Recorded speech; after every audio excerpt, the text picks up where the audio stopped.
こんにちは。100円ショップで揃う材料で作れるクラフトのアイデアを紹介しているケロです。いつもご視聴ありがとうございます。急に気温が低くなり、なんだか気持ちが追いつかない今日この頃、皆様体調を崩したりしていませんか？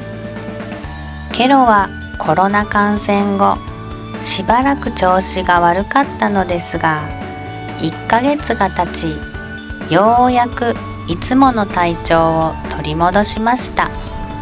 よーし、今年もあと2ヶ月、やり残したこと全部やりきるぞと意気込んでます。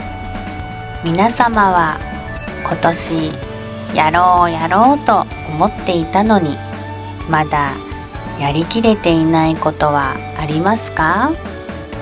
ケロの今年やり残したこととは、またお掃除&お片付け。お掃除好きのタイプはいろいろあると思います。ほこりが気になる人、ばい菌が気になる人などなど。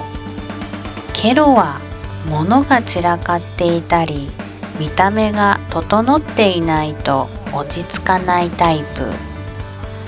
なぜだかいくら片付けても少し経つとムズムズして、あそこのものをこっちに持ってきたらどうか、あれはやっぱり捨ててしまおうと、あれこれやりたくなるんです。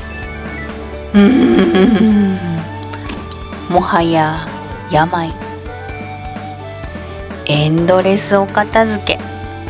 おかげで1年間で何度も動かされる家具たち。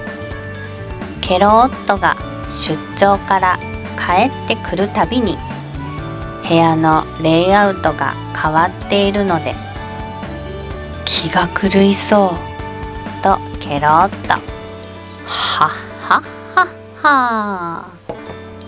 ケロの喜びはケロッとの不快。ケロッとの不快はケロの喜び。このバランスが夫婦円満の秘訣かも。